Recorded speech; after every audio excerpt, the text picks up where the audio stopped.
Mother earth foundation ইদানিং balloon বিরোধী একটি পরিবেশ সংরক্ষণ অভিযান চালু করেছে।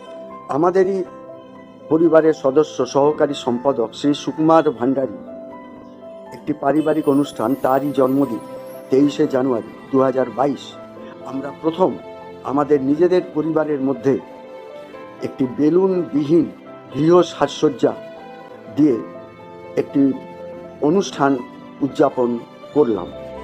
এটি একদিক থেকে ঐতিহাসিক, কারণ এর আগে এই বেলুনবিহীন এই চিন্তা নিয়ে আমরা কোনো কাজ করিনি। যদি কেউ করে থাকেন সেটা সজ্ঞানে নয়, কিন্তু এবারে সচেতনভাবে যে বেলুন ব্যবহার করব না, এই চিন্তা নিয়ে এই প্রথম একটি অনুষ্ঠান উদযাপন হলো। এবং এই অনুষ্ঠানে বিগত বছরে কিন্তু বেশ কয়েকটি বেলুন ব্যবহার হচ্ছিল।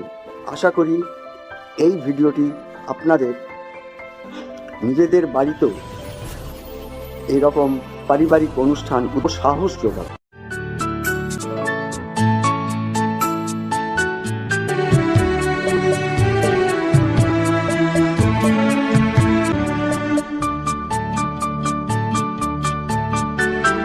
জন্মদিনে এই শুভক্ষণে, জন্মদিনে এই শুভক্ষণে, প্রাণ ভরায় অপার আনন্দে, প্রাণ ভরায় অপার আনন্দে, অনুতে অনুতে প্রতি পরমাণুতে, অনুতে অনুতে প্রতি পরমাণুতে দোলা লাগে নববর্ণে গন্ধে, প্রাণ ভরায় অপার আনন্দে, জন্মদিনে এই শুভক্ষণে।